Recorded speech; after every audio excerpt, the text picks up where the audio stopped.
Mario Dandi mengaku berbohong saat berikan keterangan BAP di polisi. Mario Dandi Satrio mengaku berbohong saat memberikan keterangan di polisi.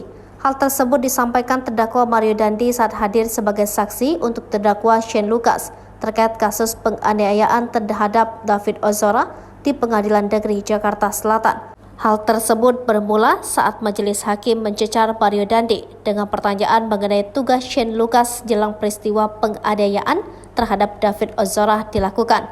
Hakim kemudian menanyakan apakah setelah turun dari mobil saat sampai di rumah Renjiro, Shane bertanya soal tugasnya dalam peristiwa penganiayaan David. Atau dia ngomongin, "Den, nanti gue ngapain, Den?" tanya hakim. "Itu saat turun dari mobil, bukan dalam mobil." Terus saya bilang, "Lu videoin aja," kata Mario. Mario mengatakan Shane tidak mempertanyakan tugasnya lagi hingga masuk ke rumah Renjiro. Ini di BAP pemeriksaan saudara sebagai saksi. Saya jelaskan kembali.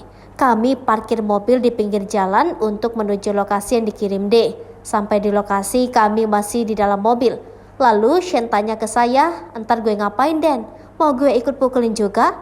Lalu saya jawab, "Entar lu videoin aja. Ada nggak ngomong gitu?" tanya hakim kepada Mario Dandi. Namun tak disangka, Mario mengaku keterangannya saat di BAP polisi adalah bohong. "Yang saya tulis di BAP itu bohong, Yang Mulia," kata Mario Dandi kepada majelis hakim. Mario menjelaskan ia berbohong dalam BAP di polisi karena ingin membuat penyidik percaya bahwa Shane telah memprovokasinya untuk menganiaya David Ozora. "Bohong ini? Gak benar ini?" tanya hakim.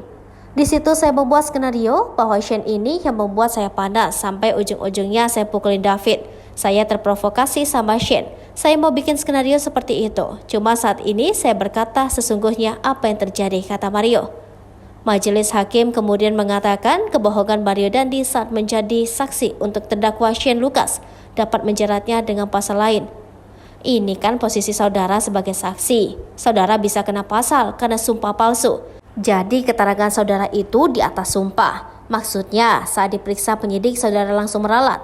Terus keluar, "Apakah perintah saudara atau otomatis?" ucapnya. "Perintah saya," kata Mario.